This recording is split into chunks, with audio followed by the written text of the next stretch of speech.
Grey County.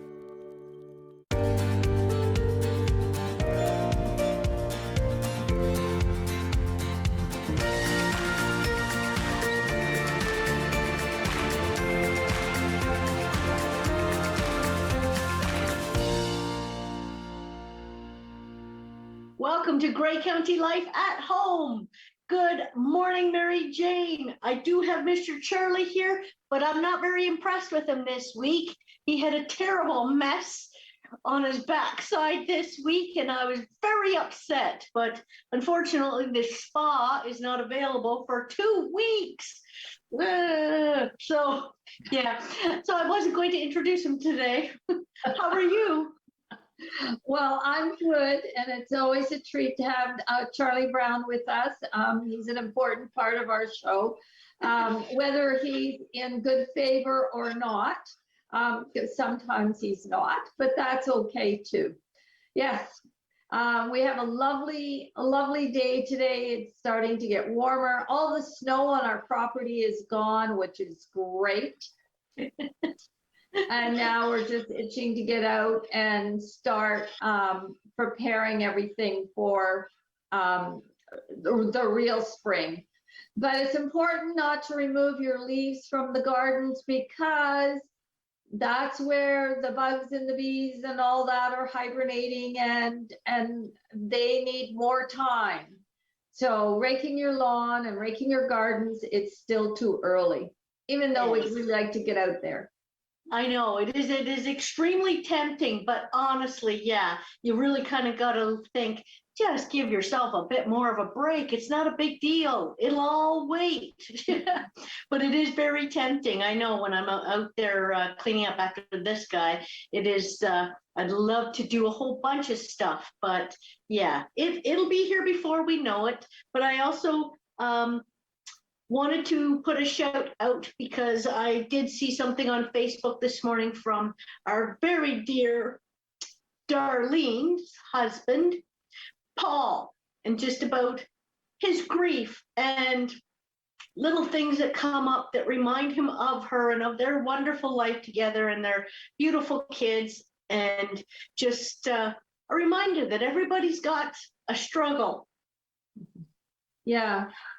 Yeah, we do miss Darlene a lot, and value the time that Paul is spending with his children and helping them to deal with their grief, as long as he is a grieving parent as well.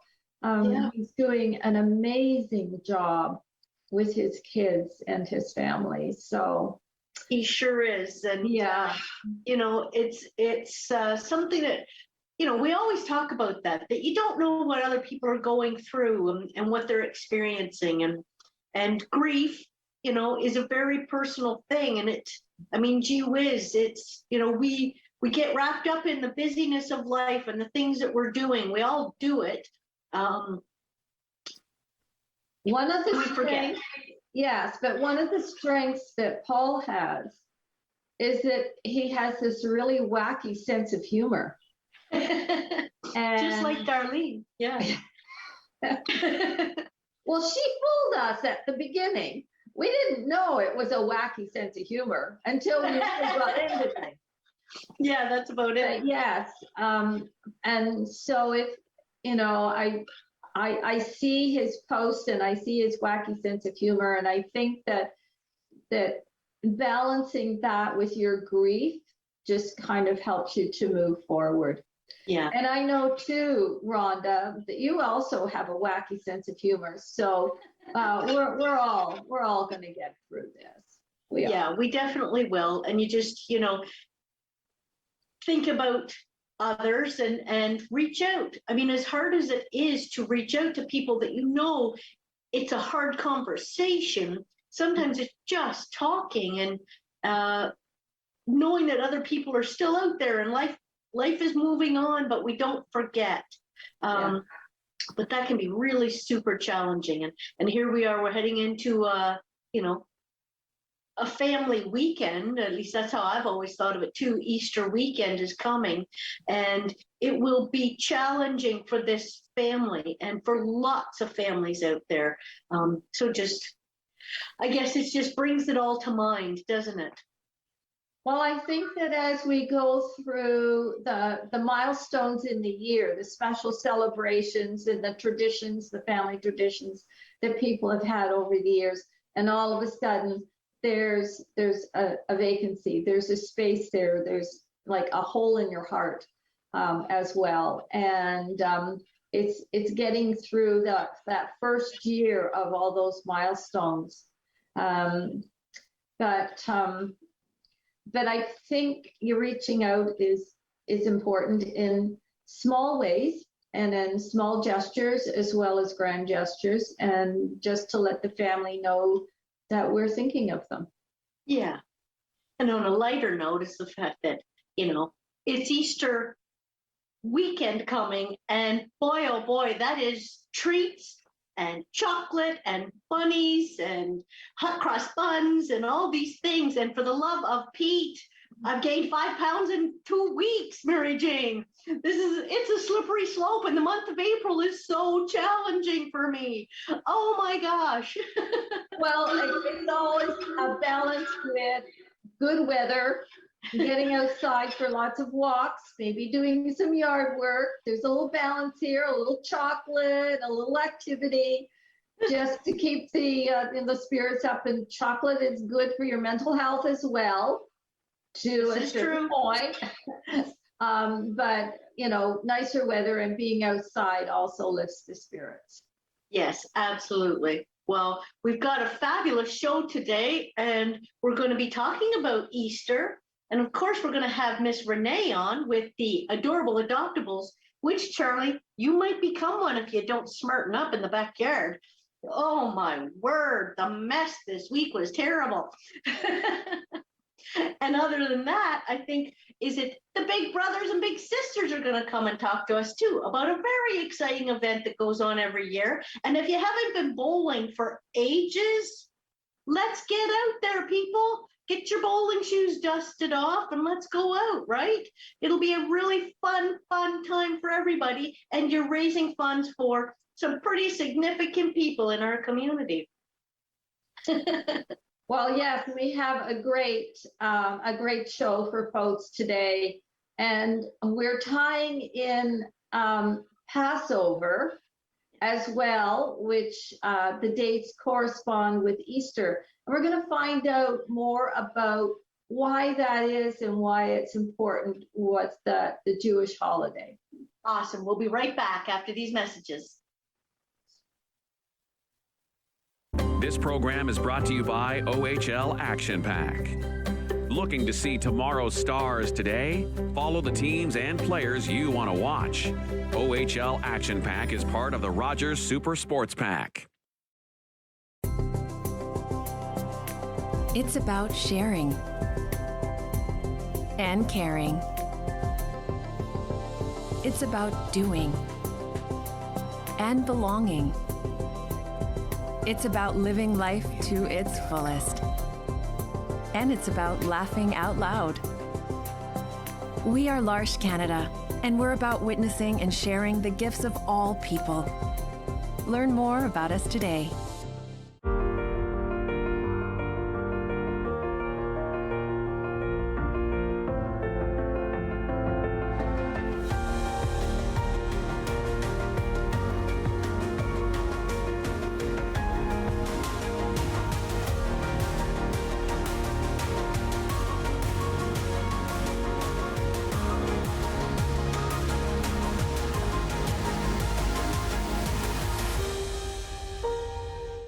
October 5th, 2014, my daughter was hit by a train.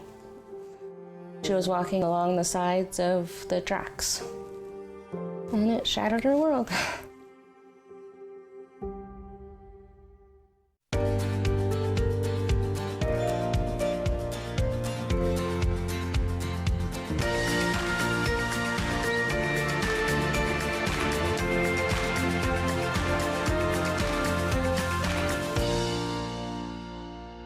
Welcome back to Grey County Life at Home. We're glad you've come back because we've got a very exciting show this week. Miss Mary Jane, do you want to introduce our lovely guests? Well, yes, it is my pleasure because last fall we had Eileen Charlin and Jeff Eli talking to us about Hanukkah. And it was such a fascinating conversation that we asked them to come back. So this time we're going to be talking about Passover, and we have Eileen returning with us. And joining her today, we have Eric Zweig. And they're going to walk us through the importance of Passover and how it links with the Last Supper and Easter as well. In a previous conversation with Eileen, she's very helpful in bringing back some of my childhood memories as well. So welcome to you both. And Eileen, would you like to start off? Certainly. So we have Passover coming in about a week and a half, the same weekend actually as Easter, which is not a coincidence. As I mentioned to Mary Jane on the phone the other day, the interesting thing is that most of you know that about Jesus and that he was Jewish. What you call the Last Supper was actually a Passover Seder that he was celebrating. And that's why the two holidays very often fall out around the same time. So let's start from the very beginning. Passover is basically is the story of the Exodus. And it begins long time before the actual Exodus began. Some of you may be familiar with the show Joseph and the Amazing Technicolor Coat. Joseph was the son of Jacob, one of the fathers of Judaism, and he was one of, I think, 10 children, second youngest. Anyway, the long and short is he was the favorite, and his brothers didn't really like him. They were jealous, and they sold him into slavery. And so he was a slave in Egypt, but he had these wonderful dreams that actually he could interpret dreams, and they came true. And the Pharaoh at the time found out about this and had him come to the palace and made him, a very important person. And Jews multiplied. His family eventually came to Egypt, and on it goes. A few hundred years go by, and the Jewish population was booming. And the Pharaoh at the time was afraid of this. So he decreed that all Jewish boys, baby boys, that is, be killed upon birth. One of them was saved. His name was Moses. His mother put him in a straw basket and let him float among the bulrushes in the Nile. And he was found by the daughter of the Pharaoh and raised in the palace. And he becomes the leader of the Jewish people and leads them out to what we call now Israel. He actually was raised by his mother, became his nanny. The Pharaoh's daughter didn't know that. And so he did know that he was Jewish. God spoke to him many years into his adulthood and said, the Jewish people are enslaved. They're being worked very, very hard. You need to get them out. So Moses went to the Pharaoh and said, let my people be free. Pharaoh said no. This went on over a number of plagues that God sent down to Egypt, such as locusts, boils on the skin, and there were 10 plagues. The river Nile turned to blood, etc. And on the 10th one, God decreed that all firstborn males of the Egyptian families would be killed. And the Jewish people were told to put blood on their doorposts so that the angel of death would pass over their house and not kill their firstborn son. And that's how the name came about. So when Pharaoh's own son was killed, he went to Moses and said, go, take your people, get out of here, basically.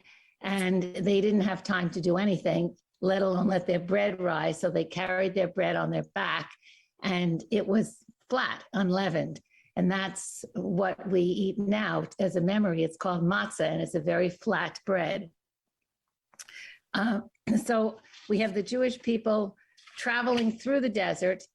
They actually get to the Red Sea. Pharaoh changes his mind, sends his army after them. And they look at this and they've got the sea in front of them, the army behind them. And they say to Moses, what have you done? You've taken us out of slavery and now we're going to get killed. God parts the Red Sea, makes a path in the middle. The Jewish people pass through over to the Sinai Peninsula. The Egyptian army comes after them. The sea goes back and the army drowns, or anybody that was in the water drowns. And now they're in the Sinai Peninsula and they rebel a little bit.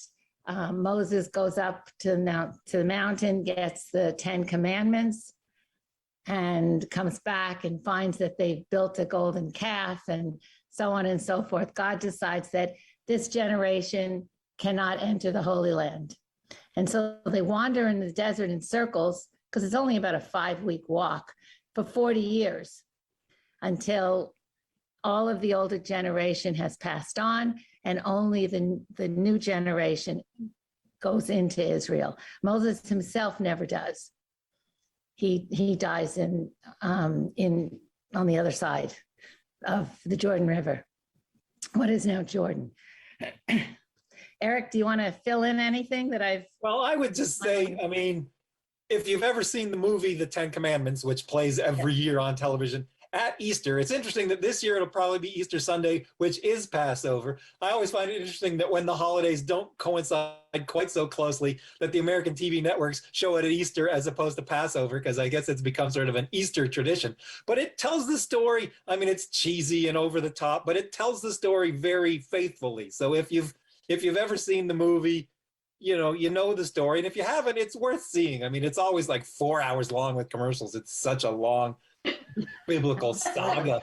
But it does tell, it tells the story very nicely. I mean, it gives a good job of doing it. And the other thing is, whenever I hear any of these, any of these Bible stories, I think of the Gershwin song, it ain't necessarily so, like some of these things just seem so impossible to believe, but you're supposed to take it on faith. I have a little bit of trouble taking these things all on faith, but those are the stories as they've been passed down. And I do find, for me, I'm not the most religiously observant person.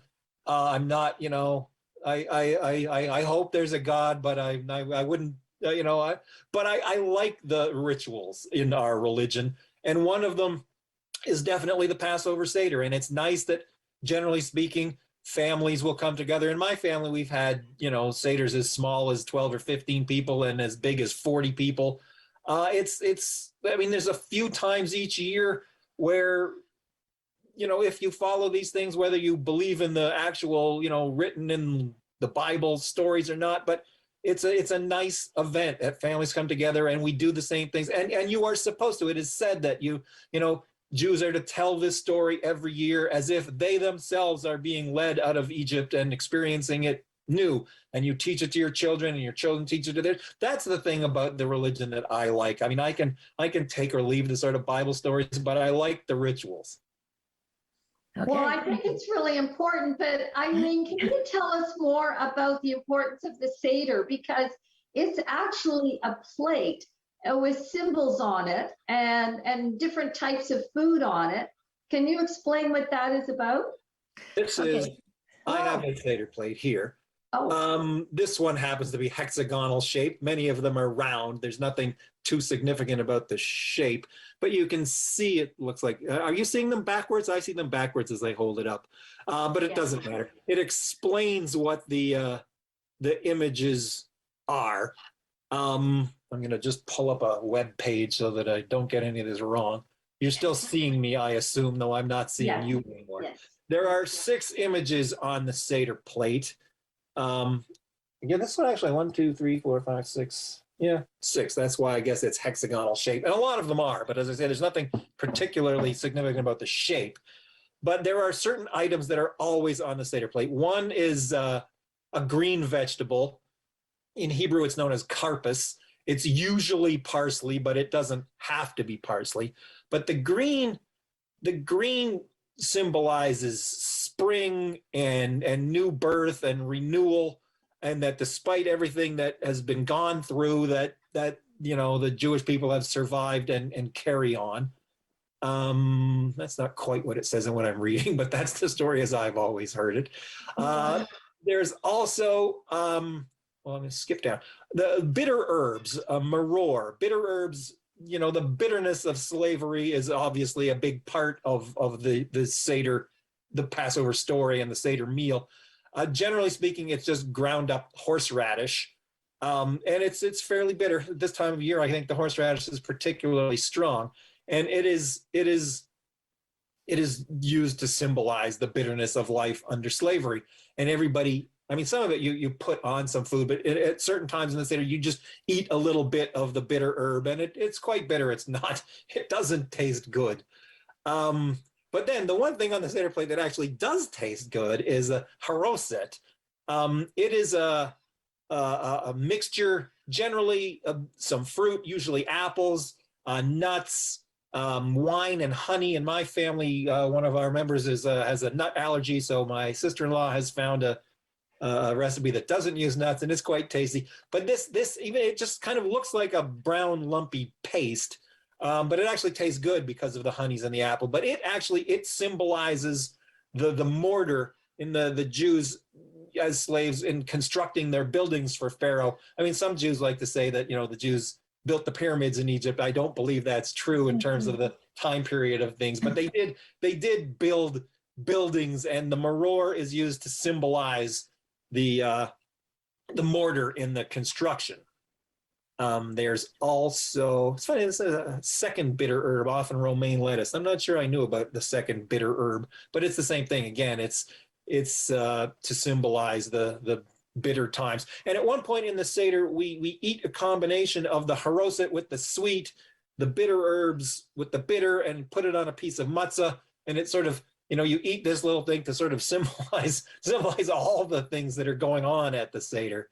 Another important symbol is Eileen had mentioned that the lamb's blood, the sacrificial lamb that was slaughtered, and the blood to mark the doors, it's shank bone, lamb bone is on the Seder plate to symbolize the lamb and the sacrifice of the lamb to save the Jews. There's also an egg on the Seder plate, which I'd always heard the egg was sort of a symbol of the round shape is sort of the cycle of life, and that, even in bad times, we hope that there will be good times as life renews.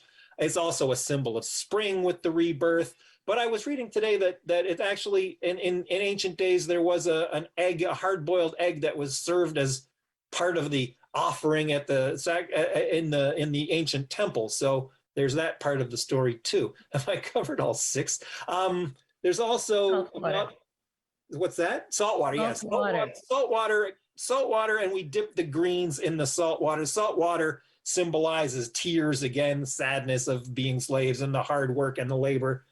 Matzah, Eileen mentioned the matzah, the brown, the flat bread. It's like a big cracker.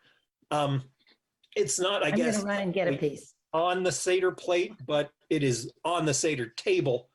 And there are actually, we all eat it the whole week of Passover. You are supposed to not eat bread and eat matzah. It's funny. It's one of the few things. I like, some people take it really extreme and don't eat pasta, don't eat rice, anything that rises because the bread didn't have time to rise. I might eat pasta. I might have rice. I don't generally have bread or buns or pizza during Passover. I try and eat the matzah during the week. It is. But it is like sort of the one real. The thing that people sort of know about Passover, I guess, if they're not Jewish, is about the matzah. And those are the symbols on the Seder. And the whole deal of the Seder, the word Seder means order. And the meal is very ritualistic. It was funny, we were talking about, there's a book, it's sort of a prayer book specifically for Passover that tells the story of Passover. And as I said, we are instructed as Jews that you will teach this to your children and your children's children, So every year we read from the Haggadah, which basically tells the story of Passover, and at specific times there are, now drink a cup of wine, now eat the matzah, now have the matzah and the maror together. And so it's a very ritualistic meal. Yeah. I know that in my family, the stories are that, all Jews were Orthodox Jews once, and it's broken off into conservative and reform. So my grandparents' parents were Orthodox Jews, and my mother and my older cousins will talk about the Seders when they were young and how long they were and how much they were in Hebrew and Yiddish, and you couldn't understand, and you were a fidgety little child. So Seders can take hours and hours, and most don't anymore. But I'm sure that Orthodox Jews are still, there's one other symbol that reminds me, relating to that. Many Jews, my family has always included in recent years an orange on the Seder plate. And it's funny, I was reading again today, the story of the orange on the Seder plate, as I'd always heard it, is that when women started being ordained as rabbis in the Reform movement, that Orthodox rabbis, thought this was laughable and said there is as much room for a woman leading a service in Judaism as there is for an orange on a Seder plate. And so feminist Reform Jews started putting an orange on the Seder plate. Though I read today that in fact, that story's not quite, it's the same sort of story, but it's the woman who is said to be the one who was told there is as much room for a woman on the pulpit as an orange on a Seder plate. That wasn't true, was that she had read a similar story about a lesbian woman who was told, there's as much room for homosexuals in Judaism as there is for an orange on the Seder plate. And so she started using an orange on the Seder plate. And as I say, my family does. I don't know how many do. I don't know how widespread it is, but we've done it. And you can Google that too and see the story. I think that's a neat story. I like that story. Okay, that's interesting. I've not heard that one before. The other symbolic thing that we do is we put an extra cup of wine on the table, and that's supposed to be to welcome Elijah the prophet. And the word Seder means order. So the Seder meal, as Eric just said, is you follow telling the story of the Exodus, and it starts very soon after in the beginning of the ritual. You start by saying the prayers over the wine and so on, and going through the Seder plate. And then the children, it's supposed to be the youngest child in the family, asks what we call the 4 questions, so the Manish Tana, if they're old enough to do it. And the questions basically say, why is this night different from all other nights? And then as the family, maybe the oldest, or in our family, we go around the table and everybody reads a little bit. Basically answers the questions. We recline, we put pillows around our chairs to make ourselves comfortable because we're not slaves anymore. We tell the story. We dip our... My name is Matthew Rutledge. I'm a 60 scoop survivor, born in Red Lake. Was adopted from there to Toronto at the age of 4. A lot of our brothers and sisters, family members, got separated from each other. That was the government's goal, to break that connection from brothers and sisters. Basically taking the Indian out of the child. Right now, they're still trying to find themselves. Originally, my birth name is Harvey Halverson. In my high school days, teens, I was trying to fit into society. I knew I was First Nations, but I didn't know who I was inside. I think later in life, I started that journey. I am proud, Anishinaabe man, of who I am now. I love life, who I am. Hi, I'm David Shearman, host of Politically Speaking. Join me for my next show, where my guests will be from the Blue Water District School Board. Politically Speaking on Rogers TV.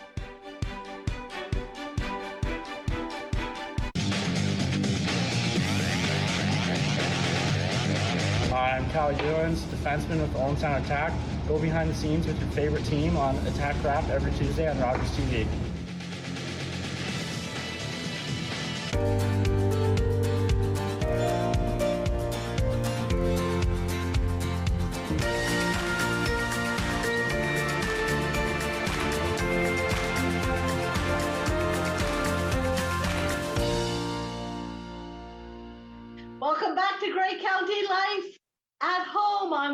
host, Rhonda Brown. We have the delightful Charlie, who looks like he needs a nap this morning. I don't know, because of the mess he's been making in my backyard, probably.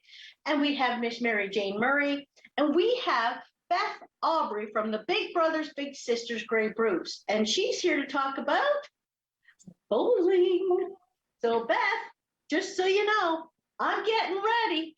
I love it. I Ready see to come and raise some funds and bowl with Mark from Rogers. So if there's anybody out there, you know, it could be a very good, friendly little competition. I'm not saying that I'm professional, but I do have my own pink bowling shoes. It doesn't look like you need those rails up at all this year. Well, let's not get ahead of ourselves, Beth. You know, it's been a while, I have to say. So when, Beth, can we come and bowl for Big Brothers Big Sisters this year? Yeah, thanks so much for having me. We are bowling again this year in April. So April 21st to the 23rd, we'll be bowling. And this year we're in 3 locations, which we're really excited about. Oh, wow, yeah. We are in Collingwood, we're in Port Elgin, and we're in Owen Sound this year. And this is actually our 42nd annual Bowl for Kids' Sake event, which is really exciting. So, you know, this has been going on for a number of years, and this is the largest, you know, since our formation. Wow, that is incredible. 42 years, gee whiz. Mary Jane and I were just talking about this morning that we've been doing this show for 5 years this coming fall. 42, Mary Jane, we've got a long way to go. So Don't give Mark any ideas. Well, that is amazing. Yeah, we're really excited. Beth, you have a variety of ways in which people can become engaged. Yeah, that's right. Yeah, so because, you know, we're still dealing with the effects of COVID and restrictions just being lifted, and we have bowlers from all different ages, some folks that have been bowling with us since close to the beginning of those 42 years, and some new bowlers and some youth out. So we got a couple different opportunities. You can bowl virtually this year if that's more comfortable. And that might look like you at home on your Wii. That might look like we've had some pretty creative setups in the front driveway. So that can get pretty creative, and we have some fun pictures from last year. Or you can bowl in person, and that's at those 3 locations on those dates. Some people have asked, you know, we've got, maybe I can't do the Saturday, I can't do the Thursday that we're bowling. We can also book other times. So if you get on our website, you see that there's, you know, we're filling up. Don't hesitate to still reach out. You could, you know, bowl with another team. You could enter your own team, or we could set up another time for you to bowl. And the easiest way to sign up is going to our website. So it's Grey Bruce at bigbrothersbigsisters.ca, or you can give us a call, and Kala, our beautiful community development worker, will walk you through that process as well. A lot of our bowlers collect pledges every year for us, and that is a big way to support our organization. We don't get a ton of sort of core funding. So the way that we bring in, you know, support in order to continue to provide mentoring services to youth and children is really by our fundraising events, bowling being a really big one. And you can sign up to do your pledges online. If you like to do just paper to pen, we also have printable sheets that you can do as well. And we even have some fun incentives. So this year we have the circus coming to Owen Sound, Benjamin Circus. So we have a giveaway out right now.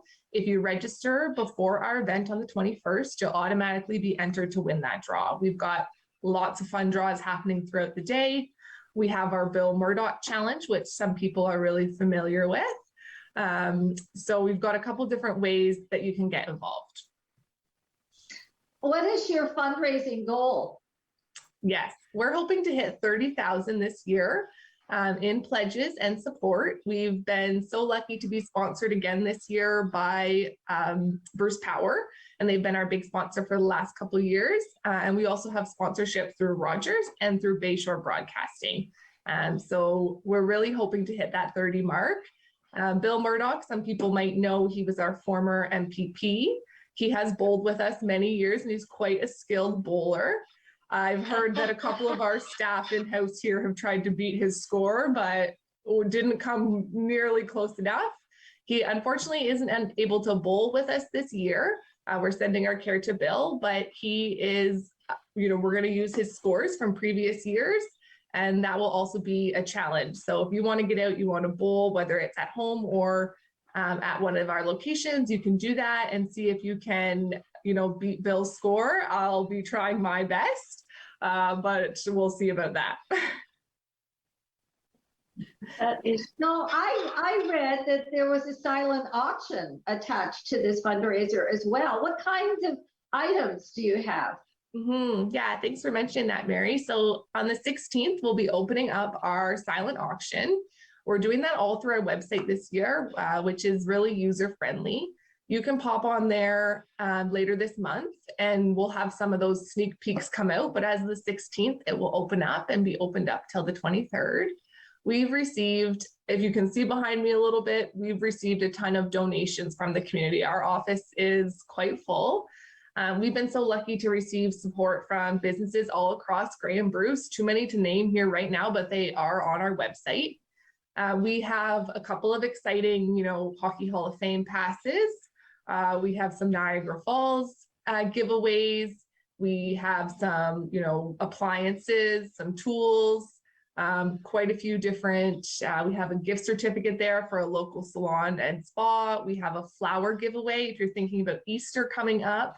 And you want to give someone that gift that keeps on giving. I put that ask out to my partner, and that will come every month for someone that you care about. So you'll see our full list up there, and you can just choose and really support the organization. Like I said, all of our programs and services are absolutely free to the community. We are expanding our services. We are, seeing a long wait list, and it's been great. We have some new mentors coming in, so we're really excited to be able to support those youth, and it's our fundraisers like our Bowl for Kids' Sake event that really make that possible. We have a couple of awards to give out as well, and I'm just going to name some of those. So we do every year give out our 4 golden awards for fundraising excellence. So we have our 4 highest fundraisers will receive prizes. Our highest score bowler will receive a prize. And then, of course, our Bill Murdock challenge as well. And this year, we're doing our closing ceremonies live, which is really exciting. And we're going to have that happen on the 23rd, right after bowling. You can pop on over to the Harmony Center. We're going to have some, local speakers, some government representation here to tell us about, how they've supported our work. Mark Perry is going to say a couple words from Rogers, so we're really excited to have that as well. And it's going to be all catered locally by the Frog Pond here in Owen Sound. So you can stop by at 3 o'clock, have some free food, get to meet the whole team. Our board president will be there, and some people that's a new face for, as she's our new president elected this year. So it'll be an opportunity, and myself also as a new staff member, it'll be an opportunity to sort of meet us in person, brag about your bowling skills, and just have some food together and chat. wow, that's awesome. What kind of numbers? You said that we have a waiting list. So if somebody wanted to contribute, wanted to become a big brother or a big sister, well, how in-depth is that process? What do they do? Yeah, that's a great question, Rhonda. We often get that question. So we have just over 50 youth on our wait list. Recently, we've been able to do some of those matches. It's hard when people, we've got such a large catchment that we're in, but we're still just over that 50 mark of waiting youth. The process for that is reaching out to our team. Mandy Lamb is our mentoring coordinator, and she's worked with us for a number of years. She's quite skilled in what she does. And what we really do is, a matching process. It's not just about, the right fit for the youth, although that is at the forefront for us, but it's also a right fit for our mentors coming in. We want to make sure that that person has, a little bit of time, the capacity, and the support that they need to really support that youth. So we've got in-school and community-based programs. And if you want to get involved in either, you just reach out to Mandy. We do, a little bit of a screening process, some training, and there also are quite a few perks, and not just spending time with the kids. We do training opportunities. We now have a wellness outdoors program that we're running. And we're really looking at ways to service our wait list. So even if you're not matched and you are a youth that's on our wait list, that means you can come to all of our big bunch events, which includes our outdoor wellness program once a month at the Outdoor Education Center. It includes all of our big bunch events. We had a fun movie night, games night. We do yoga, we do sports, outings, that kind of thing. So there's a couple different ways to get involved. And it's, for a mentor, it's only a couple hours a week. And we also understand people have lives, people, go on vacation, things come up. So it's really just about being consistent, but there is that flexibility. That is important in today's life. And these kids, I mean, the stories I know of, the connections that I've had my own self with adults in my life when I was a young person, and that connection that you feel with somebody, you can't manufacture that. It's so special, and it can change the trajectory of somebody's life. I mean, it is so important. Do we get a chance at the bowling events? Do we get to see some of the kids that are a part of the program? Yes, some of those little ones might be out bowling, yourself and myself. We definitely have some youth coming out, and it is an opportunity just to, again, I think about mentorship and the importance of mentorship, like you mentioned. It's not always just the big either, as we call them, or the mentor. Sometimes it might be another trusting adult at one of our group programs. It might be at one of our fundraisers, getting an opportunity to do a group event. So those mentors are so important. I got into this work myself, I was on my own at quite a young age, and I really know what the importance of mentorship means. Some of those people in my life, teachers, older siblings, really, I feel like changed the trajectory for me, taught me about the importance of leadership and what it means to be a steward in your community. I am a young executive director, and I think, it speaks to that, the power of mentorship, and we talk about it all the time. And certainly there is an opportunity to see some of those smiles, see what that mentorship means at our events as well. So yes, you will see some youth bowling this year. And even if we can get some brave souls to speak at our closing ceremony, we are going to have some youth there as well, and some mentors who have some words to say. That's awesome. That's amazing. And, it's something that, you hear people complain about the fact that our young people grow up and they go off and they leave Owen Sound. And you think, well, maybe if we all step up and take somebody by the hand and show them how great it can be around here, and that there are caring adults and people in our community, maybe that will encourage somebody to come back someday and do for our community, just like we are doing. That's right. Yeah, I think that community investment piece is so important. And, Community Foundations released a report not that long ago that said more and more youth are feeling like there isn't really opportunities to be involved in their community, and more are moving away. And, with the price of housing and, there's a lot of factors, but it really is about investing in youth, investing in them so that in turn they will be investing in our local community. And certainly that's what we see our programs do, is increase, an understanding of what your community needs, increases your passion to be involved in your community, and really just increases overall wellness. So we are really excited this year again to be hosting our Bowl for Kids' Sake. And again, I'll just do a little shout out on April 21st and 23rd. And if you want to pop on over to our website, just the first thing that comes up is a big bowling picture. You go ahead and click that, and it's going to walk you through all the steps of how to register a team. Or again, if you're not interested in bowling, or maybe you don't have your bowling shoes ready like Rhonda, you can absolutely just, pick a team and support that team as well. Bill Walker will be bowling on Thursday night in Owen Sound. So if you want to support his team, or you recognize another local name there, you can also just add a little donation to that team. We have our a little bit of a competition, a friendly competition happening. So feel free to support that way as well if you're not available to come out in person. Yeah, that's fantastic. Well, it's really important that we support this event with our dollars as well. not only just the fun aspects, but not everyone is able to participate in the activity of bowling. So just contribute with your dollars. That's right. Yeah, like I said, we certainly, our funds are limited. We really are community driven. And these events are what makes our mentorship programs possible all year long. We have a small team. People are always surprised. We do have a small but mighty team.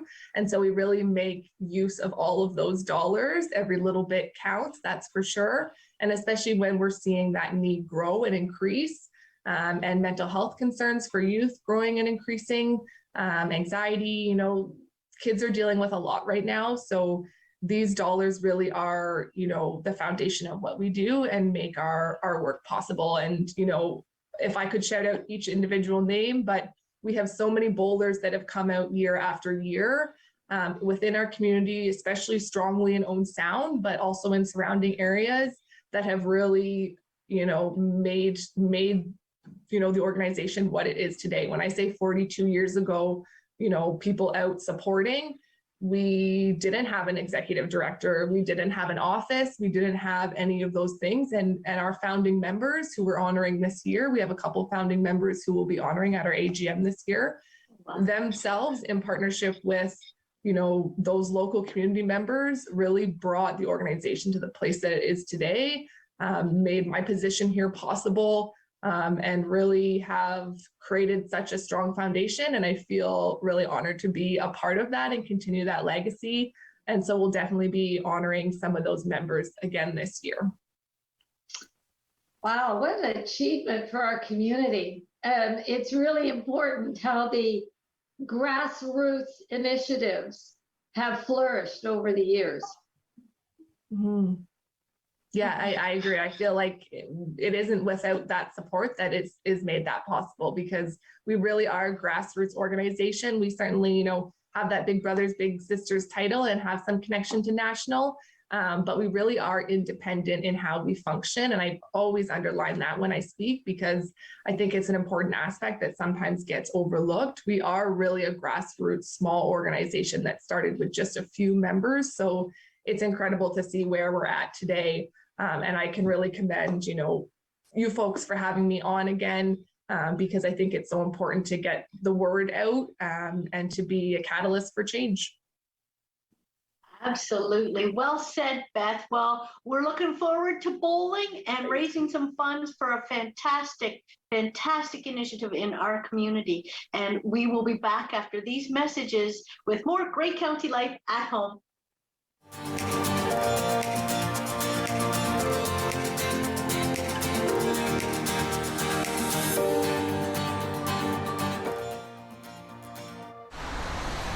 Are you the type who would keep going or stop?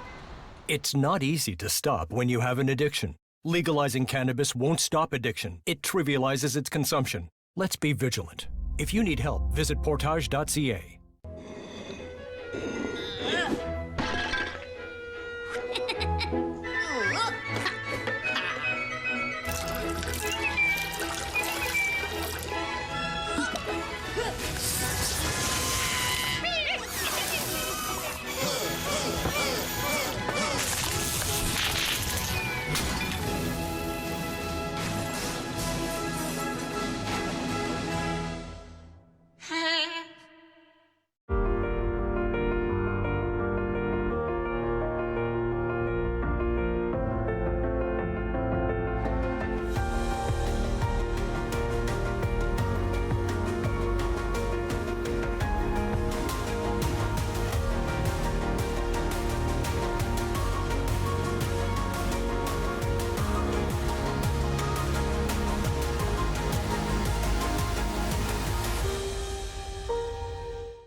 Focus better. Partner better. Sleep better. Breathe better. Love better. Work better. Friend better.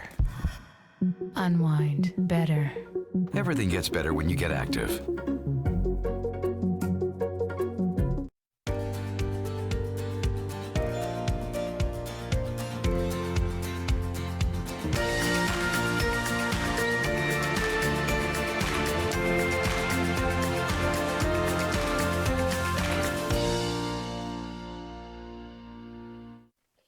Welcome back to Grey County Life, and this is one of our favorite spots, our adorable Adoptables. And once again, Renee always picks out the best of the best, really, although she doesn't have any favorites, and she won't admit to that.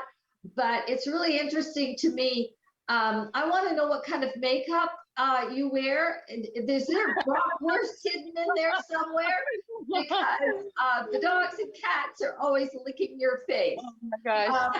Which means that we have another absolutely adorable adoptable today. Who do we have, Renee? This is Miss Daisy. And thanks, love. Miss Daisy, as you can see, is she's lovely. She is a 2-year-old female pug mix. Now, they thought that Daisy was, a pug chihuahua, but she's a whole lot bigger than a chihuahua pug should be. Now, in saying that, she's still a small pug. We're just going to call her a pug mix for the sake of not knowing. I mean, obviously, she's got pug in there. Probably something else. Let's just call her a backyard pug. Because you never know. Sometimes somebody else shows up, right? Yeah. Daisy is one of many COVID puppies. I hate to say that, to put you in that category, Daisy, but she's lived in a world in which she's spent a lot of time with one person in a home doing her thing. So she's learning to be a dog. Not a lot of experience with other dogs, not a lot of experience with other cats. Or meeting people, but as you can see, she's fine with it. She likes people. Thank goodness. She's got no ill feelings towards anyone. She looks pretty comfortable, Renee. She's quite happy right here, which is fine. I like it. She has her vaccines. She's been dewormed and depleted. She's been house trained, thank goodness for that. But I have to say she's not yet spayed. And I'm mentioning that because the reality is somebody could adopt her the way she is with a spay neuter deposit and get them spayed or get her spayed as opposed to wait it out. And we need to talk about that because I mean, you could wait it out if that's an expense you can't incur. But in doing so, potentially someone else may come along and agree to do that. So we like to talk about that.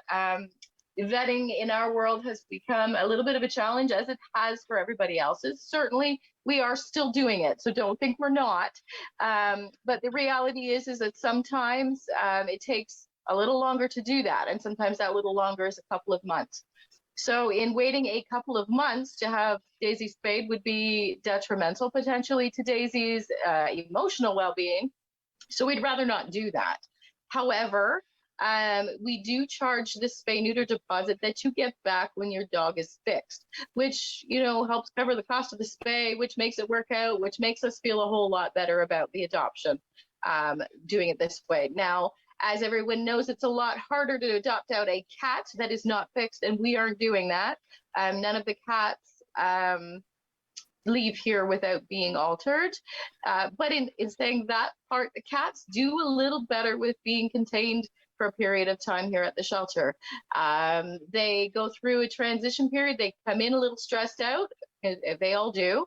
And then they kind of adjust. If anybody knows anything about cats, they quite happily will sit in a corner or in the box in your room or take their own time out. They actually prefer the quiet when they're stressed out. So they do a little differently in the shelter if there's a wait period. And additionally, we get them through a little bit quicker. A cat spay or neuter, we can book in because it's an easier surgery in only about 2 weeks' time. So their period of time here is much shorter anyway, and they do okay with it. I mean, I wanted to make sure that I mentioned that because I am potentially adopting her out as is. I mean, I don't want any slack for that. This is how this works so that people know. I mean, the ideal goal is that that's going to be done for her, and we're going to put her in the best possible home so we know that it will. Because it hasn't been already, right? Oh, thank you. She would be the perfect companion for a single person who needs a buddy. Like, look at her. I don't know. She wants a buddy. This is what she wants to do. And to be honest, I've learned recently that pugs are like this. I didn't really know that. We've had a little bit of an influx of pugs, and all of them were like this, want to be loved, which I wasn't really sure they were like that. So now we all know. She is good with dogs and cats. Now that she's been at the shelter, we've introduced her to all of these things. A little bit afraid of mean cats, a little bit afraid of big dogs, but she's not mean or aggressive towards them. And she would be a lovely little buddy for somebody. She'd be just fine. Dogs or cats or kids, and good with kids. Although, again, we have really introduced her to a whole heck of a lot of them.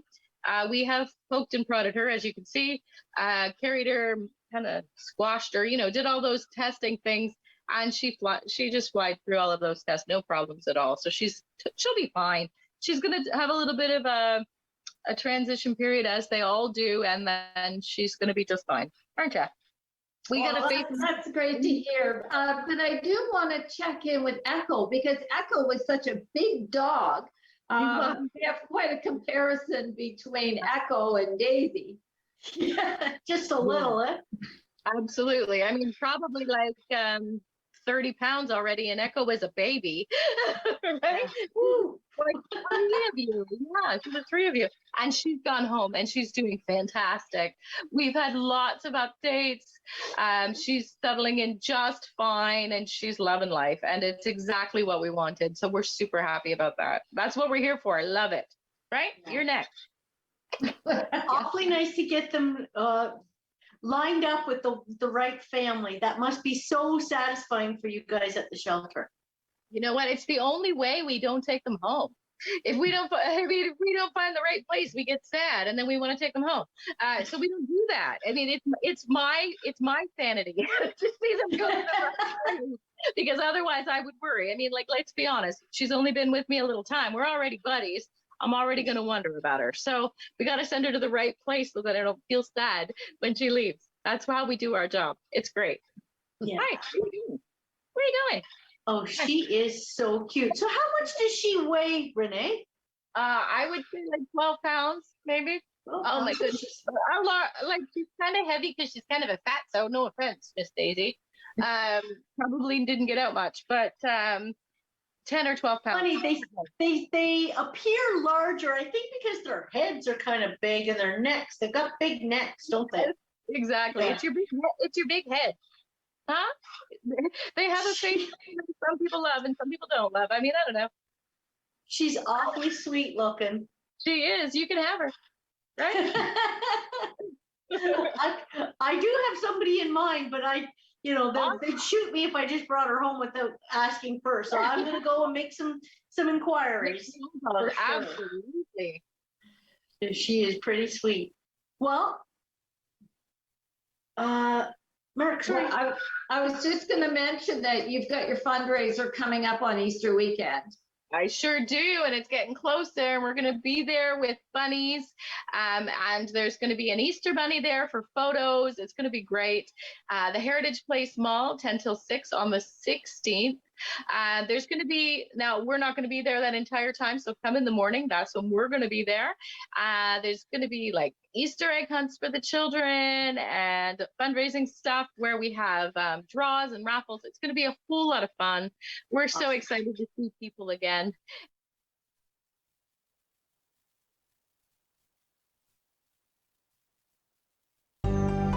Call the Rogers TV viewer response line, email us, or connect with us on social media.